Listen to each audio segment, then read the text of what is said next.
They left me a $500,000 house with a $600,000 debt. The lawyer slid an envelope across the polished table, and the room forgot how to breathe. My aunt's bracelets chimed like tiny alarms. My cousins paused, tape measure dangling, already redesigning walls they didn't own yet. To you, the lawyer said, eyes flicking up. He wanted you to have the house. Someone whispered, you deserve it. The deed felt wrong in my hand. Paper too stiff, signature too tidy, a number scribbled faintly on the back like a secret. My aunt leaned in. You'll make us copies of the keys, right? A smile that felt like a hand on my neck. If I walked away, I was ungrateful. If I stayed, trapped. Fawn, fight, flight, freeze all tried to speak at once. I pocketed the envelope. The setup. Why me? I keep my family at arm's length. Not because I hate them, because I learned the hard way that closeness cost interest. When my dad's diagnosis came, I sold my car and moved into a rental close to the hospice. Everyone promised to cover me later. No one did. They sent prayer hands and gifts. I sent wire transfers and signed receipts. I learned their currency. Obligation dressed as love. I learned my reflex. Fix it now, collapse later. Uncle Ravi was the exception. He used to take me to the bungalow when I was 8 and teach me how to fix squeaky hinges and burnt fuses. Leave a place better than you found it, he'd say, then slip me a cinnamon roll like it was contraband. So when the lawyer said the bungalow was mine, something in my chest loosened. Air. A way to finally breathe without counting pennies. The rest of them heard something else. Profit. We'll flip it, Cousin Jay grinned, palming my shoulder like a coach. Split profits easy, Aunt Meera nodded, already texting. Contractors on standby. We'll need spare keys today. No delays this time? This time. She meant when I told them no to selling Dad's tools to pay for their vacation. I said no, and somehow I was cruel. That's the trick. Call boundaries betrayal. Call compliance love. I said what sounded reasonable to me. I wanted to keep the house, rent a couple rooms, stabilize my life, pay down the hospice credit card, save a little. You would have thought I announced I was burning it down. Don't be emotional, Meera said. You can't maintain a place like that. Be practical. Practical meant hand it over and let them steer. The envelope hummed in my pocket like a phone on silent. I went to the hallway, away from the chandelier and the whispering. On the deed back, faint pencil. A number and 2 words. HELOC. Call me. It didn't look like Uncle Ravi's careful block letters. The signature on the front looked too smooth. He always signed his name with a tiny hesitation at the V. Here, it sailed like a practiced wave. I called. The banker answered, like he'd been waiting, his tone doing that cheerful, neutral thing that means trouble. When I said my name, he went quiet long enough for me to hear the AC vent rattling above my head. Right, he said finally. Yes, I was hoping you'd call. Hoping. Why would a banker hope? Back in the conference room, someone had actually unspooled a measuring tape across the fruit platter. We'll remove the wall between the kitchen and living, Jay was saying. Open concept. Buyers love that. Buyers.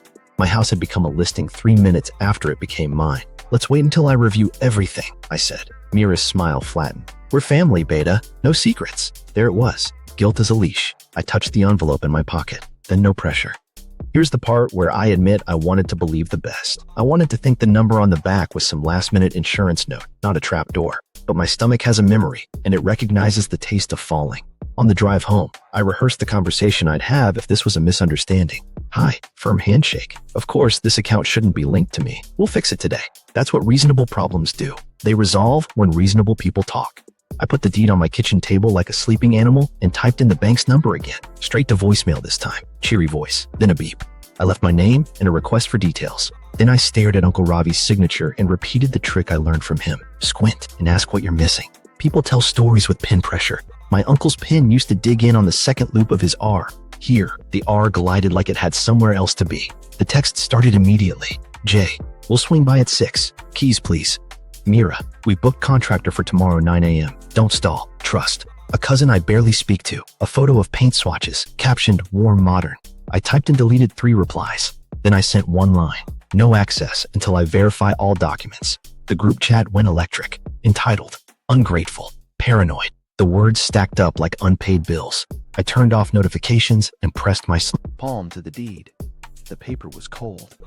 At midnight, the banker called back. Can we talk tomorrow? I asked. No, he said. Now is better. His voice dropped and the cheerful tone fell away. Before your family makes moves you can't undo. My sink dripped once, twice. What moves? I asked. He exhaled. The kind that come with interest. That's when I knew this wasn't a gift. It was a test of whether I could say no and mean it, for once in my life. I sat down, turned on the lamp, and asked him to start at the beginning. Paper cuts draw blood. He didn't ease me in. There's an active HELOC on the property, he said. Home equity line. Current balance $604,000 and change. Payment due next week. The words clanged. The house is worth $500. Appraised last year at $522, he said. But the line predates that.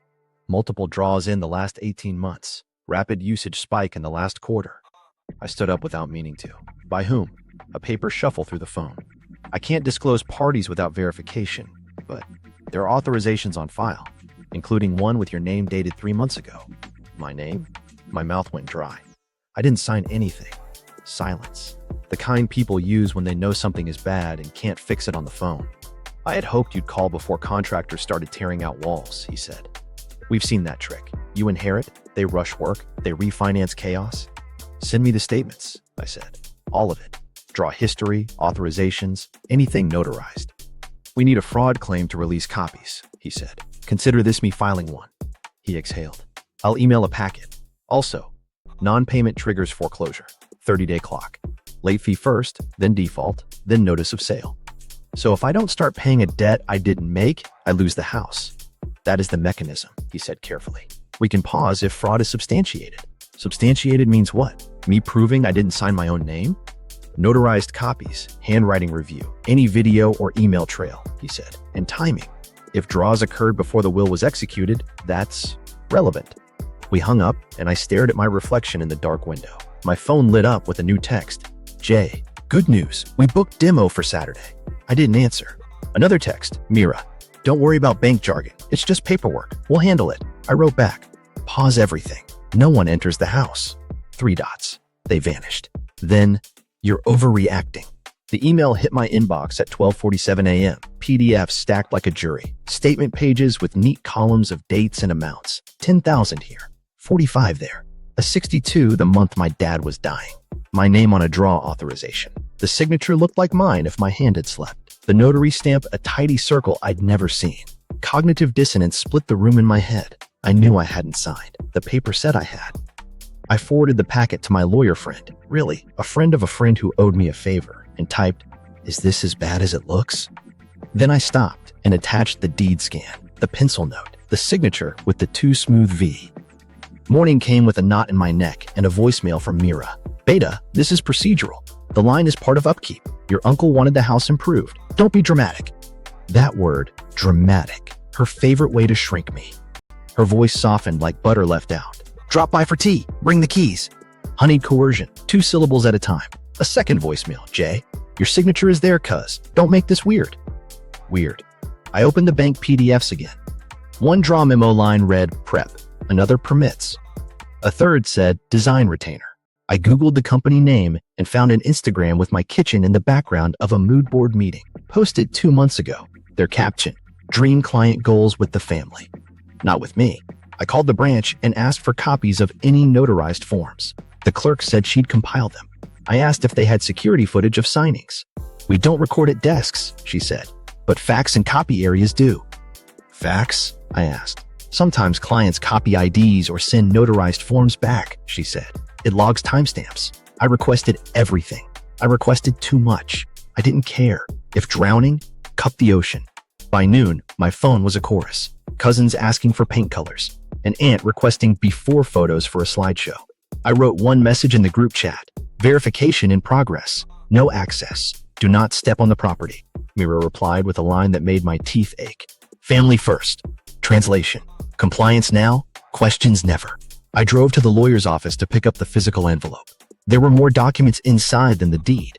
Utility bills, a list of service providers, and a folded paper map of the property with tiny X's in the attic and under the stairs. Uncle Ravi's handwriting this time. Photos, one X said.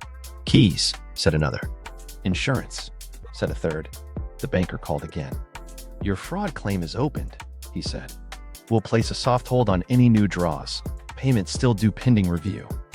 Someone forged my name, I said. I want it noted. It is, he said. And I'm going to say something off script. You're calm. That's good. But you have people who are not calm. Expect pushback. Pushback arrived in the form of a cousin on my porch at 4, knocking like the house was on fire. "Hand over the keys," she said. "Contractor is billing no-show fees." "Tell him to bill the person who hired him," I said. "Not me." "You're punishing us," she said. "He wanted us to benefit." "He wanted the house to stay in the family," I said. "I am family." She rolled her eyes. "Don't be literal." Gaslighting in one line.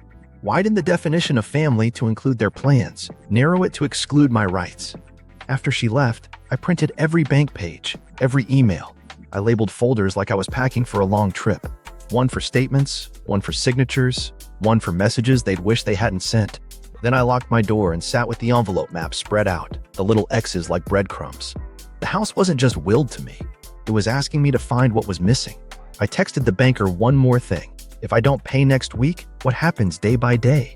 He replied with a bulleted list. Late fee, courtesy call, default notice, acceleration clause, foreclosure notice, auction scheduling, cold words for losing your history.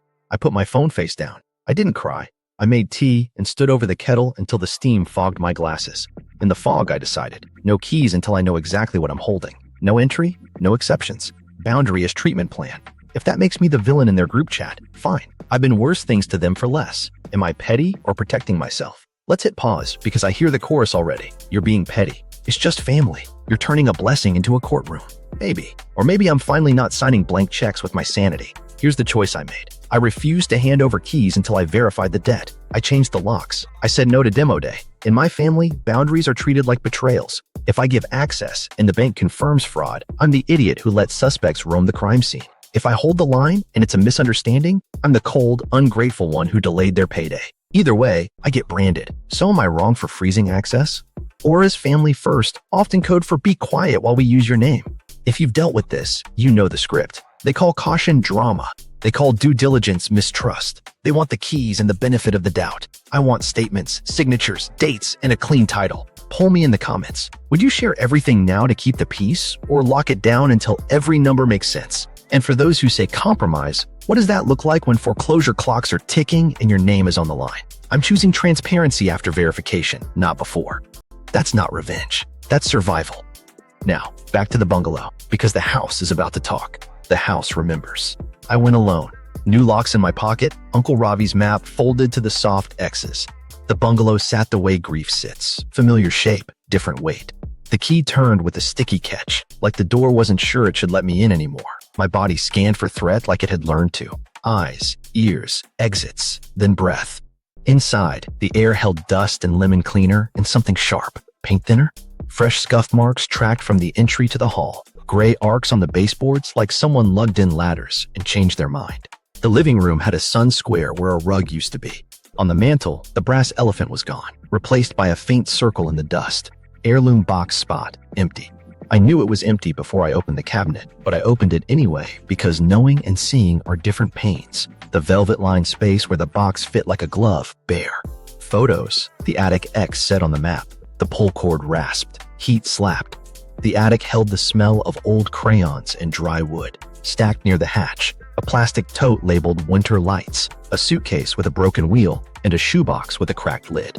The shoebox rattled. Inside, a point-and-shoot camera, scuffed gray, battery compartment taped, an SD card with Sharpie letters, insurance. I sat on the attic step and laughed once, a small surprise thing. Ravi, you paranoid fox.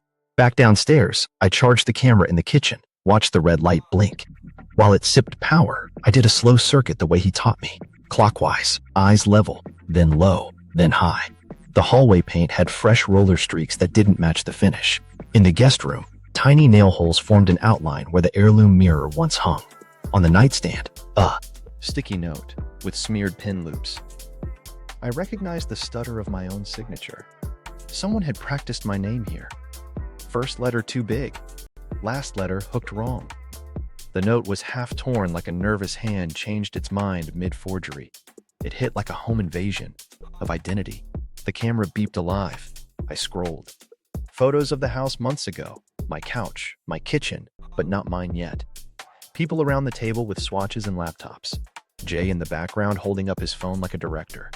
Meera pointing at a backsplash sample with 2 fingers, bossy as a baton. Captions in the metadata, planning meeting, design consult. dates stamped before the will reading. I kept scrolling. A series of close-ups, the deed pages, my passport photo on a laptop screen, zoomed so tight my ear filled the frame.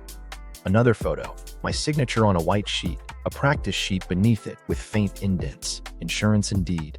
Under insurance, a video. I pressed play. The camera sat on a shelf, angled toward the front door. People entered with armfuls of sample books. A man with a contractor polo gestured at the ceiling. Meera said, "Balloon hits end of quarter. We finish before that. We negotiate." My stomach went cold. She knew about the balloon. I hadn't told anyone. The camera's mic picked up Jay. He'll be grateful once we sell. He can take a cut, settle his debts. A woman I barely knew laughed. Grateful people sign what you put in front of them. I paused the video and let the silence crowd back in. The house creaked, the old radiator clicking like bones. My mouth tasted like pennies. Hypervigilance flipped on like a switch. I took photos of every scuff, every missing piece. I photographed the sticky note with my half-ghost signature. I slid the SD card into my pocket like a relic and checked the next X on the map. Keys under the stairs. The closet under the stairs smelled like mothballs and damp wood. Behind a shoe rack, a small tin screwed to the baseboard. Inside, 3 labeled keys, a black USB drive, and a folded index card. If you're reading this, you found the breadcrumbs, Ravi's block letters. Trust your eyes. A folder labeled House Admin. I plugged the USB into my laptop on the kitchen counter. PDFs of emails between Designed by Meera and Bank Private. Subject lines that made my throat tighten. Authorization attached. Urgent draw. Notary with J. C alt. Metadata showed CCs to J. One email had a scanned authorization with my name in a gray overlay like it had been dragged from another file. The notary stamp looked crisp. Too crisp. Another email chain included a photo taken in a copy shop. Blue tile floor. Fax machine corner. Timestamp lined up with a draw increase in the bank statements. I forwarded the folder to the banker with the subject, fraud audit, evidence, and blind copied my lawyer friend. I typed, request immediate hold. See attachments. Signature practice note attached. Camera footage exists. Then I sat with my hands hovering over the keyboard and added, bank draw memo, permits, verify permit numbers, likely fabricated.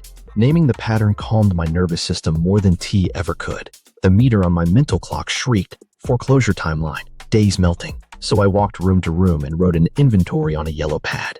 Heirloom box missing, brass elephant missing, mirror missing, lamp switched to cheaper ones. In the garage, shelves empty where the old tools should be. New paint cans stacked like soldiers, receipts tucked into the handles with today's date. Receipt copies went into my bag. In the attic again, I found a second SD card taped under the joist, labeled insurance, backup. Bless you, Ravi. I pocketed it and climbed down careful, like the house was listening. Maybe it was. The floorboards under the front window sighed. I stood there and glanced outside. A white SUV idled at the curb, phone lifted, watching. I shut the curtains. I changed the locks. I set a cheap motion sensor by the back door and texted the group. Any entry without me is trespass. Legal notice is forthcoming. Dots bloomed, then vanished. Silence can be loud. Before I left, I stood in the kitchen and rested my hand on the cool tile. The house had given me a camera, a map, a USB full of emails, and a signature practice note. Motive means opportunity lined up like track marks. I looked at the doorway where we used to eat cinnamon rolls and fix hinges, and I said out loud, I'll keep you. I'll do this right. Then I drove home with evidence riding shotgun and sent one last email to the banker. Place fraud hold now. The Confrontation Dinner. I sent a message that read like olive branch and trap at once. Dinner at the bungalow. Celebrate and plan next steps. They came dressed for a victory lap. Meera in a wrap dress that said hostess. Jay in a shirt with the sleeves rolled like he'd be swinging a sledge any minute. Behind them, 2 contractors with clipboards and shoes that left grit. I set the table with paper plates and a cheap sparkling cider, because nothing about this was worth real glasses. To honesty, I said, raising a cup. Jay smirked. Meera's bracelets chimed. The contractors hovered like they'd been promised dessert and demolition. I rehearsed no in my head like a line in a play I planned to stick to. We're glad you finally came around, Meera said, sliding into my chair at the head of the table like musical chairs had rules she wrote. We've lost time. I'm here for clarity, I said. Not speed. I put a manila folder in the center. Their eyes tracked it the way cats track a red dot. Jay reached first. I tapped the folder once. Before we open that, ground rules. No entry without me. No commitments. This is my house. Family house? Meera said, smile tight. Semantics? Law, I said. Not semantics. I lifted the folder flap and slid copies across the table. The bank statements with draw dates highlighted, The authorization with my icy calm fake signature, the screenshot of the design firm's Instagram with my kitchen in the background 2 months before the will reading, the email headers from Designed by Meera to the banker account. I didn't mention the USB or the attic camera yet. Let them underestimate what I knew. The contractors exchanged looks they thought were subtle. Meera didn't blink. Jay did the slow squint of someone deciding which lie would land better. Okay, he said finally. We took some proactive steps. The house needed improvements. Uncle would have wanted. Permissions require signatures, I said. Mine, specifically. Show me where I signed. It felt good to hear my own voice not apologize before telling the truth. Meera leaned back. There were delays with the notary. We handled it. Clerical coordination. Clerical coordination doesn't explain my signature dated 3 months ago, I said. When I was here, at hospice, handling Dad's morphine pump and not at a bank. We brought my cousin in for the notary, Jay said too quickly. She's licensed. The speed gave him away. Lies run, truth walks. Is she licensed to sign my name? I asked. He glanced at Meera. She stopped the glance mid-flight with a dagger glare. Don't be theatrical, she said. Everyone does authorizations for family. You're making it ugly. Ugly is a $600,000 draw on a $500,000 house, I said. Ugly is a balloon payment you haven't mentioned. It was a throwaway line to see who flinched. Meera's smile faltered a millimeter. Balloon? She said, smooth, then ruined it by adding, it's manageable on the timeline we discussed. We haven't discussed any timeline, I said. You just confirmed you know about a balloon. Jay lifted his hands. Fine. Yes, there's a balloon. It's not a bomb. We planned to finish upgrades, list, close before quarter end, pay it down, split profit. You would have come out ahead. You plan to use my name as a bridge loan, I said. And if the market hiccuped? If the house didn't sell? I get to keep the debt? You're catastrophizing, Meera said, voice sugar on glass. When has the market failed us? Classic minimization. Rename risk as hysteria. Rename theft as savvy. I slid a cease and desist letter across to each contractor. Their eyebrows did a synchronized climb. These are for you, I said. Do not step on this property again.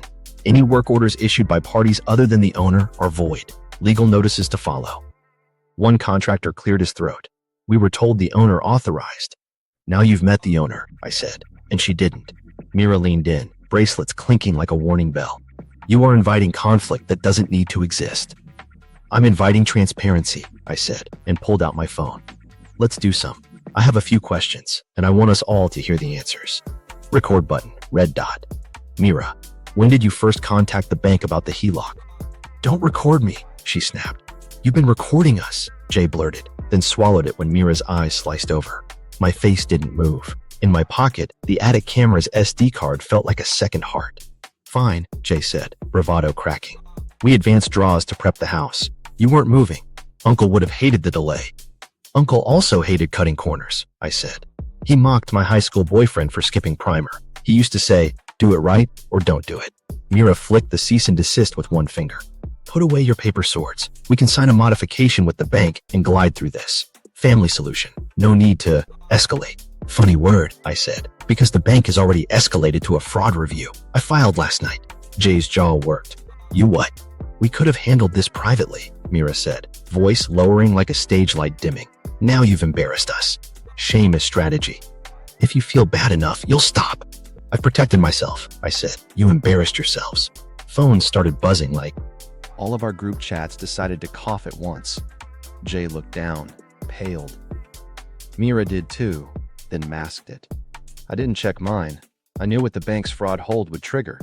Alerts on their end, denied draws, angry messages from anyone whose plans depended on my signature being mute. I stood. Party's over. You'll receive letters. Any attempt to enter triggers trespass. Any attempt to use my name triggers a complaint. If you want a solution, it looks like this. Audit, restitution, and you stay away until it's resolved. Jay pushed back his chair so hard it scraped. You won't win in court. Judges hate family drama. Judges like receipts, I said, and this house has been generous with them. Meera stood without looking at me. We'll speak to the bank, she said. They know us. Do that, I said. They know me now too. I opened the door. The contractor slipped out first, walking fast like guilt has a pace. Jay hovered, like he wanted to knock something over. Meera paused at the threshold. You'll regret this, she said softly. It had the weight of a blessing set backward. After the door closed, the silence hummed. My phone lit up with messages I didn't read. I put it face down and let myself breathe in the leftover cider and dust. This wasn't a win. It was a line finally drawn, inked with their own words. Is public shame fair game? Let me ask what you're already arguing in the comments. Should I drag this into the family group chat with screenshots and a montage of forged signatures? Or keep my head down and let the legal path do its slow, boring work? Temptation is real. There's a specific sour joy in imagining the text bubbles popping as I drop the CCTV still of Jay at the copy shop, the notary's rejection log, the email where Designed by Meera asked the banker for alt stamping. It would shut them up. It would also nuke every bridge I haven't already fenced off. Revenge lights your nervous system. Relief fixes your paperwork. Here's the calculus. Public shaming feels fast. Legal accountability is slow. One sets your nervous system on fire and wins you a week of memes.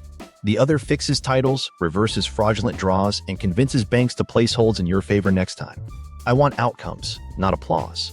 But I also want my name back. And silence lets their version breathe. What would you do? Post the receipts now to kill their smear that I'm stealing the family home? Or hold them like ammunition for court and regulators? Is there ever a right time to go public when the facts are this ugly? I chose to hold fire. Not because they don't deserve exposure, but because I want clean wins. Reverse debt, restitution, and a record that says I didn't flinch. Tell me if you think restraint here is smart or cowardly, and what you've done when family made you choose between peace and proof, forensics, and a friend I didn't expect. I booked the document examiner for first thing, someone my lawyer friend recommended with the kind of voice that said she'd seen every way a pen could lie. Her office smelled like toner and old envelope. She slid my copies under a microscope camera, the monitor throwing my name up like a billboard. People think signatures are drawings, she said. They're choreography. Watch the rhythm. It was the first time someone explained me back to me in a way I could fight with. On the screen, my real signature danced and stuttered in familiar places. The suspect one breezed through like a tourist on a moving walkway. She overlaid pressure maps, neon bands showing where the pen dug and where it skimmed. See this? Your V usually hesitates here. This one doesn't. And the ending stroke lifts oddly, like it was traced. She pulled out a plastic sheet, dusted it with graphite, and revealed ghost lines beneath the signature. They lifted yours off a high-res passport scan, practiced on a pad to get the muscle memory, then executed a clean trace over a light box or tablet. I felt my ears ring. So it's not just off, it's derived. Borrowed, she said. And the notary stamp? The ink saturation is too uniform. That's a rubber stamp on a laser print, not a hand press on live ink. Also, look, microtype inconsistency between the inner ring and the date. Two different source files composited. I swallowed. Can you certify that? She turned to her computer. I'll draft a preliminary finding now, full report in 48 hours. But you'll want more than paper proofs. Paper convinces regulators. Pictures convince banks. She slid me a sticky note with an address. The copy shop where the scan metadata pings. They keep week-long CCTV. I drove there, stomach tight. Its tiles were the exact blue from the email photo. I asked for the manager, introduced myself as the person whose ID might have been copied there. He hesitated, then pulled up a monitor. There it was, Jay at the fax counter, papers spread like he owned them, a notary stamp placed carefully at the edge of the frame. He leaned, pressed, looked around. The timestamp matched the draw increase to the minute. I didn't breathe until we exported stills to a thumb drive. The manager signed a statement. His hands shook. Mine didn't. Not anymore. On my way out, my phone buzzed with an unknown number. "This is Anna," the woman said, cautious. "I'm the notary. I think I'm the notary." Her voice had the thin stretch of someone pulled too far. Another casualty of their convenience. A man and a woman came in months ago with a stack for a property. They wanted me to stamp without the signer present. I refused. A week later, a stamp with my name appears on a document I never touched. Now I'm getting calls from a bank I've never dealt with. I parked and listened. She described Meera's bracelet chime, Jay's impatience, the way the woman had said, "We'll bring her later," like it was a harmless errand. I logged the refusal, Anna said. Dates, names, a description. I kept it because something felt off. I don't want to be blamed. "You won't be," I said. "Your log is a life raft." I met her at a coffee shop where she slid a thin notebook across. Inked inch entries. Date, time, refused. No signer present. Initialed AV. "I'll testify," she said, lower. "But I'm scared." "You caught it," I said. "That's what matters." By then, the bank had tightened its tone. Another call. "We." Acknowledge receipt of your evidence, the banker said. Note to your left. Internal review is active. Timelines are short. Foreclosure processes run on rails. We need cooperation from any witnesses you can provide. I sent Anna's log scans, the copy shop stills, the examiner's preliminary. He sounded like someone seeing a storm map fill his screen. We can place a hard fraud hold if we get your examiner's certification and a notarized affidavit from you and the shop manager. Done, I said, before my fear could argue. My lawyer friend stopped being a friend of a friend and became a voice in my ear every hour. File with the notary board and the state attorney general, she said. You're building a triangle. Bank, regulators, criminal. Keep your tone boring. Boring wins. We compiled complaints like packing lists, dates, exhibits, bullet points clean enough to shine. I learned to say phrases like pattern in practice and material misrepresentation without throwing up. Then something unexpected. The banker asked for a meeting with all relevant parties. I almost said no. I wanted distance, but my lawyer squeezed my shoulder. One room, controlled recording. Let them lie in stereo. I set the terms. At the branch, in a glass fishbowl of a conference room, with my counsel, the banker's supervisor, and a recorder on the table, I pressed myself. To my surprise, Anna asked to attend. If they're using my name, I want to look them in the eye, she said. There was steel under her fear. The night before, I barely slept. I walked the bungalow at midnight, touching door frames, memorizing the exact grain of the kitchen counter. I reminded the house and myself that this wasn't revenge, it was repair. My body had learned to confuse vigilance with love. I was teaching it new steps. The motion sensor blinked like a sleepy eye. Outside, a car idled and then rolled away. Morning brought the examiner's certified report, 8 pages of diagrams and annotated strokes, concluding. High likelihood of simulation via model signature. Notary imprint inconsistent with standard device impressions. Evidence supports non-genuine execution. I printed 3 copies, slid them into hard plastic sleeves, and stacked them with Anna's log and the copy shop stills. My hands shook when I zipped the binder closed. Not from fear, from the sensation that, for once, the receipts might be enough. I texted the banker, "We're ready." He replied, "Then let's end the guessing." The bank summoned. Glass walls, fluorescence, a table too shiny to trust. I set my binder down like a brick. My lawyer nodded to the recorder in the center. We're rolling. The banker sat opposite, sleeves crisp, a sheen on his forehead that wasn't from the lights. His supervisor perched beside him, tablet open. Anna took the end seat, hands folded, chin high. Then Meera and Jay swept in like late guests to a party they thought they still owned. "Thank you for coming," the banker said. His voice had that careful cadence bankers use when the stakes are real. Purpose today: clarify the status of the home equity line, address allegations of unauthorized activity, and determine next steps. Next steps, Meera echoed, settling smile set to gracious. Precisely. We're here to sign a modification and move forward. Not today, my lawyer said. Today is fact-finding. Jay leaned back like a hinge. Facts are easy. We acted for the family. She froze a project. I slid a plastic sleeve across the table. Start with this. The examiner's certification faced up, diagrams glowing under the fluorescent glare. Independent forensic report. High likelihood of simulated signature, inconsistent notary imprint. The supervisor read without looking up. The banker's jaw flexed. Jay glanced, eyes skimming. Meera didn't touch it. Experts say many things, she said. My cousin is a notary. She... Anna cut in, voice steady. I am a notary. I refuse to stamp these documents. My rejection is logged. A stamp bearing my name appears anyway. That is a crime. Meera blinked, then recovered. We never met you, she said. Her bracelets chimed. Perhaps there's confusion.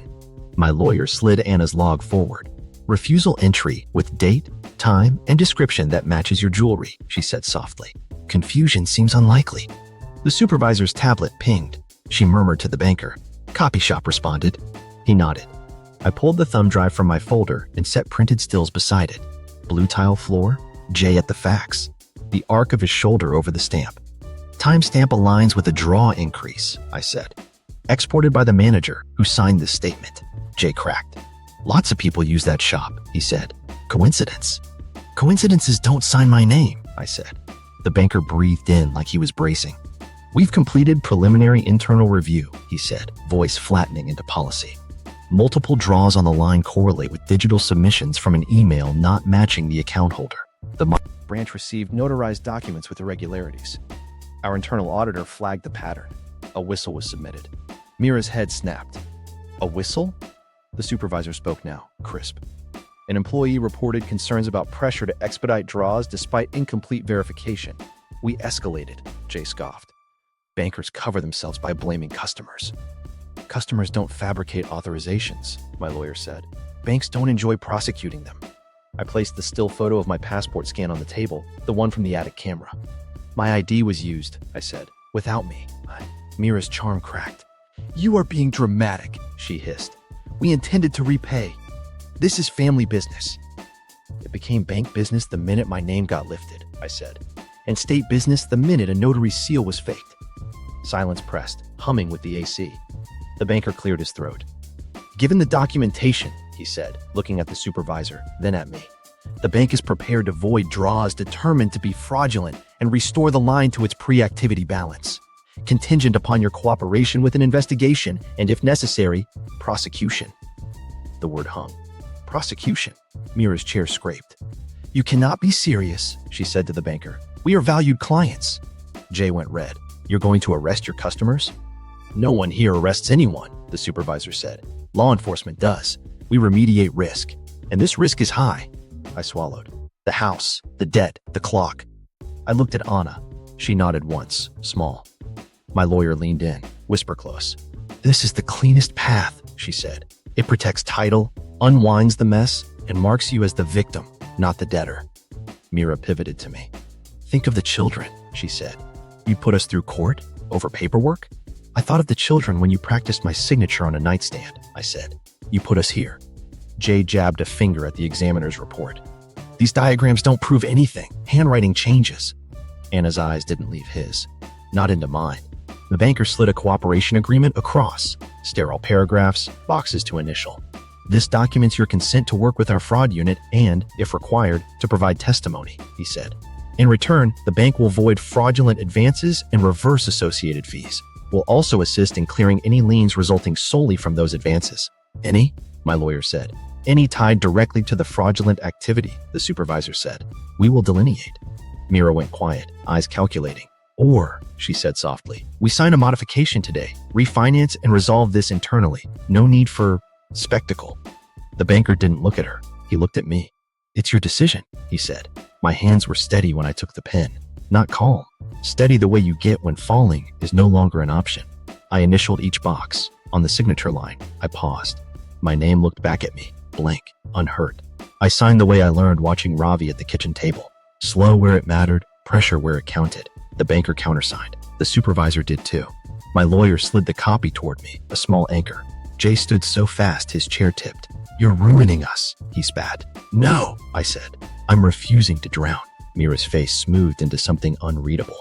We'll see you in court, she said, but it sounded like a wish that had just gone stale. Anna exhaled, a sound like releasing a held breath for months. The banker gathered the exhibits with careful hands. We'll be in touch within 72 hours, he said. Expect a temporary freeze to harden into a full fraud hold. We'll coordinate with regulators. As we stood, Meera brushed past me, whispering so only I could hear. You think you've won because you like paperwork. You don't know what family means. I do, I said. That's why I signed. We stepped into the hallway's colder air. My lawyer squeezed my shoulder. Anna touched my sleeve. You did the right thing, she said. I wasn't sure right felt like victory. It felt like a door clicking shut, finally. Am I wrong to press charges? This is the part where the word prosecution stops being abstract and starts being a pen stroke with my name under it. Would you sign? If I didn't, the bank's offer evaporates. No voided draws, no reversed fees, no help lifting liens. If I did, my aunt and cousin step into a system with teeth. Here's what I keep turning over. Is accountability revenge when it has consequences you can picture? Jay's hands cuffed, Meera's courtroom face, their kids hearing grown-up words like restitution. Part of me wants a quiet fix. No headlines, no sentencing, just clean title and distance. But the quiet fix is why they thought my name was a tool. Silence trains people. Boundaries teach, even when they bruise. Some of you will say family should be protected at all costs. I've lived that cost. It looks like a $600,000 debt on a $500,000 house and a forged signature next to my face. Others will say burn it down. I don't want to burn anything. I want receipts to mean something. So am I wrong to cooperate with prosecution, knowing it could mean charges against people I share holidays with?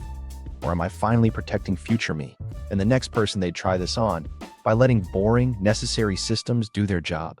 Tell me where your line is. If you've signed that kind of paper, how did you sleep after? Because tonight, I will sign and I will try. The counterattack. It started with a blast message in the family chat. A screenshot of my cooperation agreement, captioned by Meera, she's pressing charges against her own blood. Within minutes, my phone rang like an alarm factory. Unknown numbers, mutual friends. An aunt who hadn't spoken to me since 2014 sent a voice note. You stole the inheritance. You'll have to sell your apartment and crawl back. Then the smear campaign widened. Facebook statuses about greed. Cousins posting photos of the bungalow with homeless soon? Under it. Meera's favorite line threaded through. She can't even afford the taxes. Weaponized humiliation. Public shaming to make me trade truth for relief. I breathed, counted, didn't respond. Instead, I bought 2 outdoor cameras and a doorbell cam, then called a locksmith who didn't ask questions, just nodded at my double deadbolt request. The next morning, someone tested my new resolve. The back gate creaked. The motion alert chimed. I watched on my phone as Jay shouldered the fence and a contractor trailed him, toolbox low. I hit the speaker. You're on camera. Trespass notice is active. Leave. Jay looked up, mouth a hard line, then kicked the gatepost like it had insulted him and stalked away. The contractor muttered an apology to no one and followed. An hour later, a DM slid in from a cousin who always stays light until he doesn't. We'll settle if you reverse the charges, he wrote. No cops, we draft a family agreement. You'll get a payout. Everyone saves face. I asked for numbers. He sent a smile emoji. We'll handle it. Trust us. I drafted my terms like an invoice. Repayment of every fraudulent draw the bank doesn't void in a schedule secured by liens on their assets. Reimbursement for legal fees, examiner fees, and security costs. Written apologies to me and to Anna, and a commitment in writing to stay off the property and never transact in my name again. Add repair costs, my lawyer texted. I added a line item. Labor and materials to restore what their prep damaged. I hit send. It felt like choosing self-respect over reunion. The cousin responded with a single LOL and then 3 paragraphs of condescension about how I don't understand cash flow. He ended with, reverse the cooperation and we'll talk. I forwarded the exchange to the banker, the AG intake email, and my lawyer. Offer rejected, I wrote. Proceeding. My lawyer asked for a clean packet, so I built one.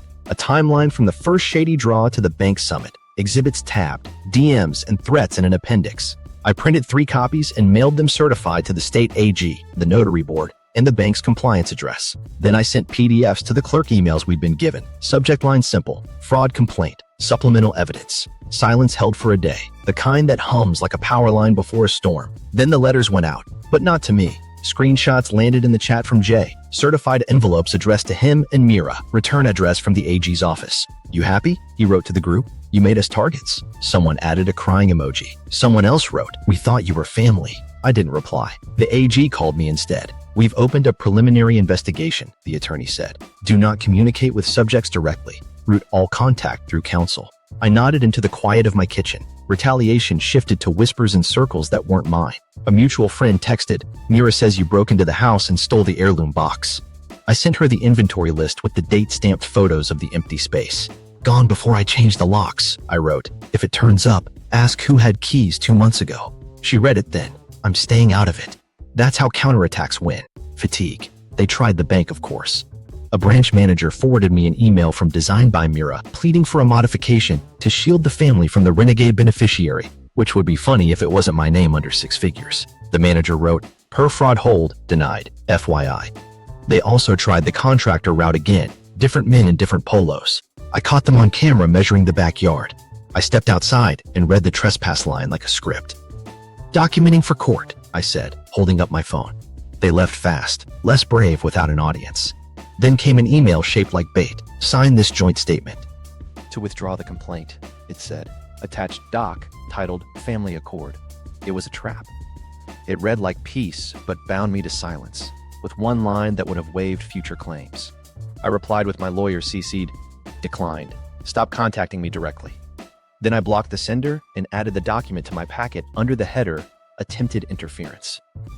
What people don't tell you about doing the right thing is that it's boring and expensive and gets lonelier before it gets lighter. The cameras, the locksmith, the examiner, the legal fees. I fronted all of it while the internet called me greedy. My mother cried on the phone asking me to just fix it quietly. I told her I was. Quiet doesn't look like silence. It looks like certified mail receipts and a spreadsheet of costs and a house that sleeps with a red recording dot. Healing looks like paperwork and sleep you earn back 1 inch at a time. The break in the noise came with 3 green check marks. Delivery confirmed on the certified packets to Meera and Jay, and a new email from the bank's compliance. Hard fraud hold implemented. Default proceedings paused pending outcome. I exhaled for the first time in days. It wasn't over. It was merely not getting worse. That afternoon, another certified letter image hit the group chat. again addressed to them. Subpoena language peeked through the plastic window. The crying emoji didn't appear this time. Instead, "Answer your doors," someone wrote. "This is real." The cost of doing the right thing. Collateral damage doesn't show up on statements. It shows up in who stops calling. Mutual friends started choosing silence like it was neutral. A group brunch I'd been part of for years met without me. The photo slid past on my feed. 4 mimosas, 1 empty chair, captioned, "Family." I put my phone face down and let the sting do its lap. Social exile is how manipulators collect late fees on your boundaries. My mom called at night, voice small. "Beta, can't you talk to Meera? Make it softer?" I heard the kettle behind her, the clink of the good mug she only used for company. "She said you escalated to the government." "I did," I said, "because they escalated to my name." The pause stretched. "Dad would have hated this," she said. "Dad hated liars," I said, and immediately wished I hadn't. She sniffed. "He also hated courts." I softened my voice. "I'm trying to keep his house, Ma. I'm not doing this to hurt them. I'm doing this to stop the bleeding." The bleeding was literal in my budget. Examiner retainer, lawyer retainer, security upgrades. Every line got its own row. I made a spreadsheet because control is a kind of breathing. The total at the bottom pulsed like a bruise. I moved money around, sold the last camera lens I loved, canceled streaming subscriptions, cut to rice and eggs and canned beans. My apartment felt loud with the absence of ease. On the nights I couldn't quiet my head, I drove to the bungalow and slept on the floor, using the folded winter coat as a pillow. The house felt empty, but not abandoned, like a friend with a fever. The motion sensors blinked. The new deadbolts clicked like throat clears. I lay there and watched moonlight inch across the ceiling. In the morning, I wiped dust off the kitchen counter and told it I was staying. A small email dropped like rain on a dead lawn. Fraud reversal posted, $218 Glock. I read it 3 times to make it real. The balance adjusted down on my screen, numbers folding back on themselves like rewound tape. I didn't cry. I closed my eyes and felt my shoulders lower an inch. Then 2 more emails. Reversal posted, $90 sec. Reversal posted, $2, 46 Gauss, 000. Each one a notch in a belt that had been choking me. Then the bank's caveat. Note, tax liens recorded in connection with prior draws remain until cleared by relevant authorities. The next day's mail confirmed it. County notices with stern fonts and the kind of language that makes you sit down. Taxes on improvements. I hadn't approved. Penalties like barnacles, interest that did what interest does. Cleanup wasn't tidy. It never is.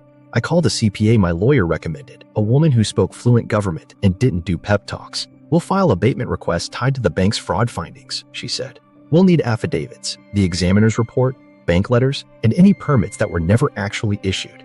I told her I had receipts and a USB drive labeled like a joke. "Good," she said. "We're going to make the boring machine work for you." We built binders inside binders, letters to the county with timelines so clean they squeaked, exhibits tabbed, fake permits, real reversals, contractor invoices that read like fan fiction. I learned how to read a lien release and how to wait in a phone queue without losing my mind. The CPA warned me, "It's not glamorous and it's not quick, but it moves." While it moved, I fixed what I could touch. I patched nail holes where the heirloom mirror had been, painted over the roller streaks with the right finish, replaced outlet covers that had gone missing like teeth. Neighbors slowed as they walked by, curiosity thick as summer air. An older man from 2 doors down waved, then came up the path. "Ravi taught me how to grout in that kitchen," he said, smiling with his whole face. "He'd be glad you're keeping it." He told me stories while I sanded trim. How Ravi kept spare keys in a tin under the stairs. How he refused to sell when a developer circled. How he liked cinnamon rolls more than he admitted. I didn't mention the tin was now in my bag. I did ask if he'd seen many visitors lately. He looked at his shoes. "More than usual before you," he said. "Different cars. I thought maybe a party. Should have said something." I said, "You're saying something now," and meant it. The group chat quieted, which was worse in a different way. Quiet can be a drawing back of a fist. I kept my routine small and neat. Morning emails to the CPA and the bank, afternoon paint and repairs, evening tea with my phone face down. When fear came, it wore practical clothes. What if the county takes months? What if a lien sticks? What if a judge wakes up on the wrong side? I answered each one with a task. File this, log that, label this folder better. A week later, another green check, lien 1 released. It was like someone had loosened a knot I'd been carrying in my spine. We weren't done, but the machine responded to receipts. I want to say doing the right thing felt righteous. Mostly it felt like carrying buckets from a well that kept moving farther away. Friends peeled off. Family didn't call.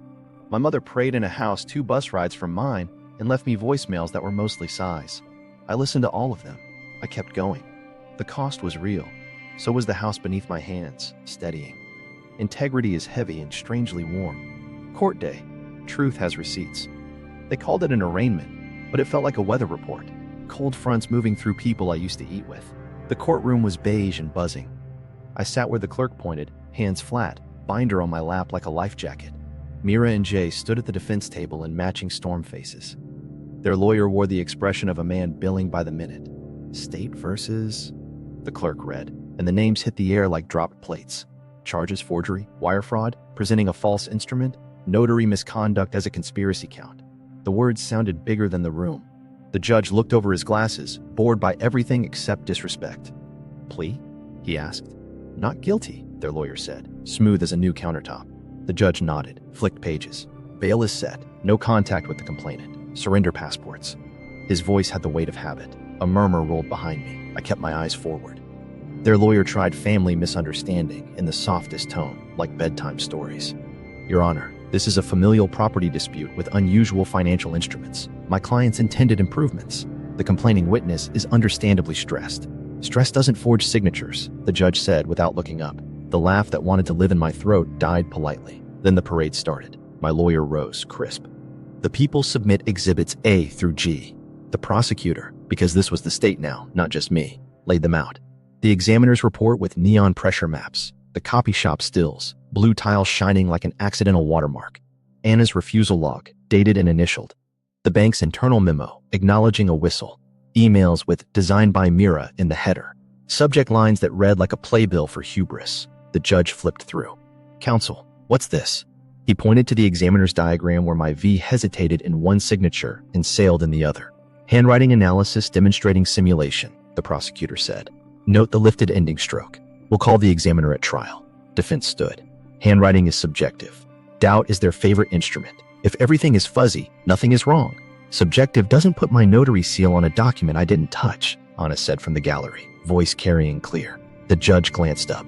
You'll speak when called, ma'am, he said, but softer. The banker took the stand next, which surprised me. He looked smaller without his glass walls. He adjusted his tie, then told the room exactly where the bank failed. We received draws correlated to digital submissions from an email not matching the account holder, he said. Verification protocols were compressed at branch level. That was a breach. We've initiated corrective training. He forced the apology out like a splinter. To the account holder, we regret the distress. Why did you continue honoring draws? The prosecutor asked. Because manipulation of notarized documents passed initial review, he said. Our auditor flagged the pattern after escalation by an employee. We froze activity upon the complainant's report and evidentiary packet. Defense leaned in like a hawk. So your bank is at fault. We are responsible for our processes, he said. We are not responsible for forged signatures presented by third parties. The judge wrote something, then looked at me. Complainant present? He asked. My lawyer squeezed my arm. I stood. My voice surprised me by working. Yes, Your Honor, he peered. You allege you did not authorize these draws? I didn't, I said. I found a practice sheet of my signature in my uncle's house. The notary refused once and her stamp still appeared. The copy shop footage matches the draw timestamp. The bank's emails show non-matching addresses. The debt would have cost me my home. He nodded once, said. It wasn't unkind. Defense tried to paint family project again. There were plans. Plans require consent, the prosecutor said. Consent requires the person. The judge tapped his pen. Save it for trial. For today, probable cause is plenty. Conditions remain. Next date in 6 weeks. He stacked the exhibits in a neat pile. One more thing, he said, looking at the banker like a parent at a messy child. This court appreciates candor. See that your institution's processes match your policy manual going forward. Outside, the air felt thinner. Cameras weren't for me. They were for the courthouse steps and the chance a scandal might break. It didn't. Meera found me under the stone arch anyway, her lawyer hovering like a kite. Tied too tight. She came close enough for her perfume to rewrite the air between us. Don't testify at sentencing, she said low, like the last move in a game she thought she still knew. Think of the kids.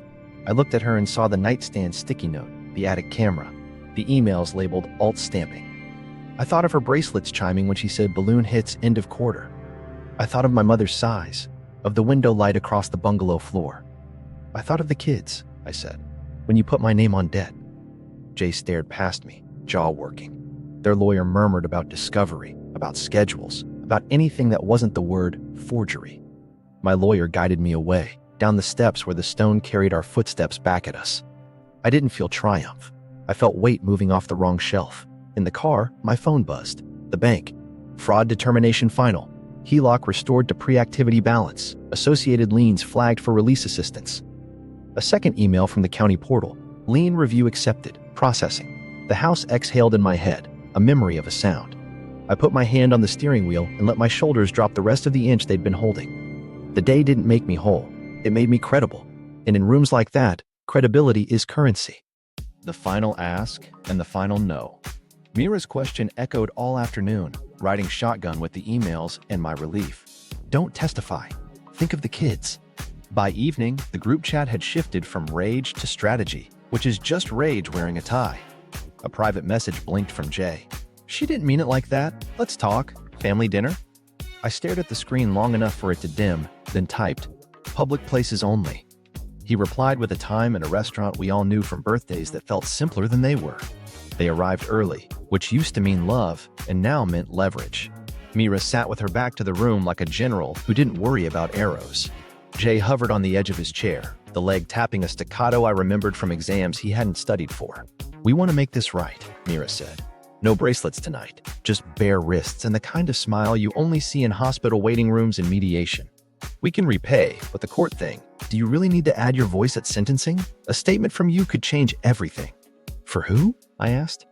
For the children, she said smoothly. For our family. For you. This conflict is corrosive. I set my water down. I'm not here to punish your kids, I said. I'm here to stop being a tool. Those are different. Jay leaned in. We messed up, he said, words dragging like they didn't want to come. We were trying to move fast, like Uncle would have. We thought, you thought I'd sign anything if it came with dessert, I said. You thought hesitation was ingratitude. You thought a bank was a stage. Meera's eyes flashed. You sanctify your caution like it's a virtue. We were trying to save the house from taxes, from decay. You would have drowned in upkeep. I was already drowning, I said. In debt, you drew in my name. She swallowed something sharp, then smoothed it. Don't speak at sentencing, she said, returning to script. We'll accept probation, restitution, no jail. You can say you prefer rehabilitation. You can help us. I picked up the napkin, folded it, unfolded it. I'll submit a statement, I said. It will support rehab and repayment. It will not ask the court to forget what happened. That's the same as throwing us in, Meera whispered. You think you're clean because you chose polite words. I'm not chasing clean, I said. I'm holding a line. Jay exhaled, the breath of a man with a weight he couldn't redistribute anymore. She planned it, he said, voice small. Meera's head snapped. He kept going, staring at the table. She called the banker first. She found the notary workaround. I did the copy shop because she told me to. I thought we'd pay it back in a month. I was stupid. I was scared. His hands shook. I'll sign a confession, civil, whatever you want. Just don't let my kids hear my name on the news and think that's all I am. Meera's chair didn't move, but her face did. It closed. Coward, she said softly. It wasn't a fight. It was a verdict. I didn't look at her. I looked at Jay because he'd finally found the floor where truth lives. You'll sign, I said. We'll outline restitution. You'll apologize to Anna. You'll help the AG with anything they ask. You'll stay off the property. You will repay what you took and a portion of what this cost to fix. He nodded too fast, then slower, sinking with something steadier inside him. Yes, he said. I will. Meera laughed, a sound with no room for air. You two think virtue is armor, she said. It's paper. Paper moves courts, I said, and banks. She tilted her head. You really think the house loves you for this? I think the house remembers who finished what they started, I said. Ravi did. I will. Jay pulled a folded document from his jacket, crumpled, signed, notarized at a UPS counter that actually checked IDs. Draft confession, he said. My lawyer hates it. I don't care. He slid it across. It admitted what mattered. The copy shop, the draws, the plan. I read it twice, then looked at him. Thank you, I said. Gratitude and grief taste similar when they arrive together. Meera stood. I hope you enjoy your empty rooms, she said. It sounded less like a curse and more like a prediction she needed to believe. Outside, the night felt like rinsed metal. Jay stopped at the curb. I'll send the rest tomorrow, he said. I'm sorry. He meant it. Meaning didn't fix anything. It widened the road in front of us a fraction of an inch. Accountability started looking like a habit, not a headline. By the end of the week, the court docket reflected what the paper could carry. plea deals that traded jail for probation, restitution calculated like math and not mercy, community service hours assigned to faces that used to grin at me over cake. The bank filed the final lien releases. The title search came back clean. I held the printout in the bungalow's kitchen and felt the floor under me consent. Neighbors brought over a plant and a pie and stories. The contractor, whose shoes left grit, sent a text with a photo of the heirloom mirror leaning in his shop. He'd been told to dispose. He'd saved it because it felt wrong.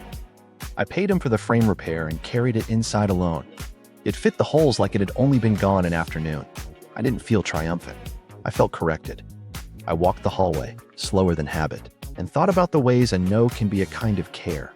Meera's last message arrived that night. Family dinner, Sunday, for old times. I paused over my phone, then set it face down.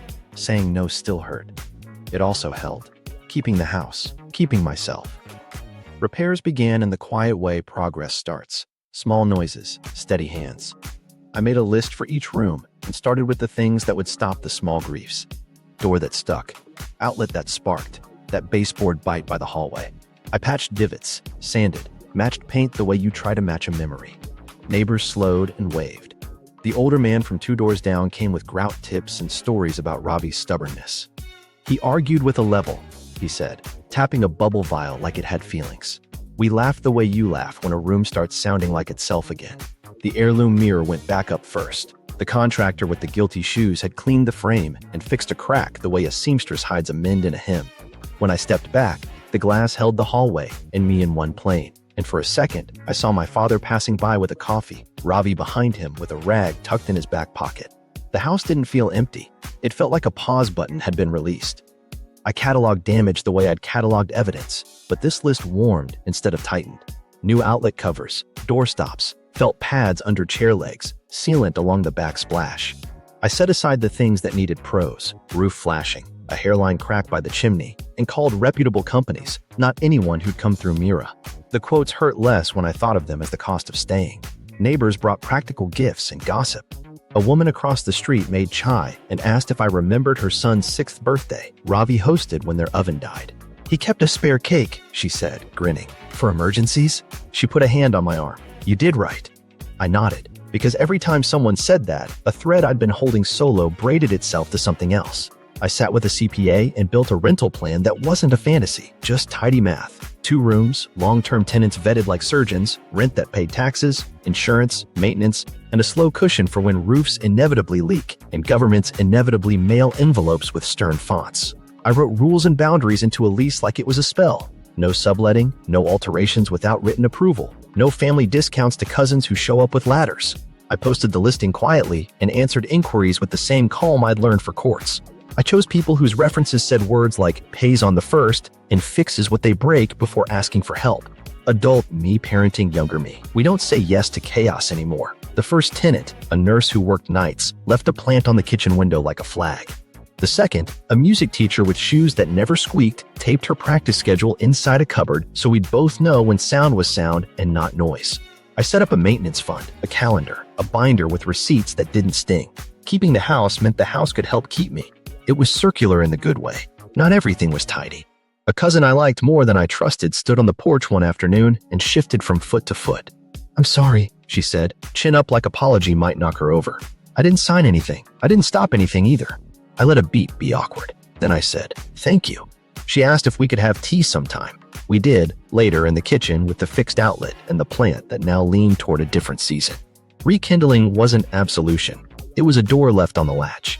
I wrote my victim impact statement for sentencing with the same voice I used for affidavits. Calm, factual, nothing that would make me feel sticky later. I asked for rehabilitation, restitution, community service that taught something, not just hours counted. I didn't ask for jail. I asked the court to remember that consequences aren't vengeance, they're education with teeth. Meera's dinner invitation sat unread for a week before I tapped it open. Sunday, bring dessert. The audacity made me laugh. I stared at the screen, put the phone down, then said no. Saying no tore something delicate again. It also sealed a seam that had been raw for years. Boundaries aren't walls. They're door frames that tell you where you end. On the last day of repairs before tenants moved in, I stood in the kitchen with the lease copies and the keys warm from my pocket. The house smelled like soap and new caulk. And something older you can't buy. I pressed my palm to the tile Ravi had insisted on sealing twice. Keeping the house wasn't a trophy. It was a practice of care, of saying the hard thing, of believing that a name deserves clean paper. The doorbell camera chimed. A delivery, new doormat, plain and heavy. I unrolled it, placed it, and watched it settle flat. This was mine.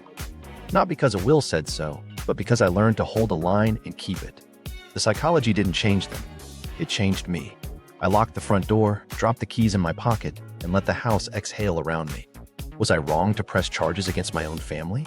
Or was I protecting myself from a lifetime of debt and disrespect? Tell me where you land in the comments. Subscribe for more first-person Am I Wrong stories, and watch the next video where a fake illness fund unravels on camera.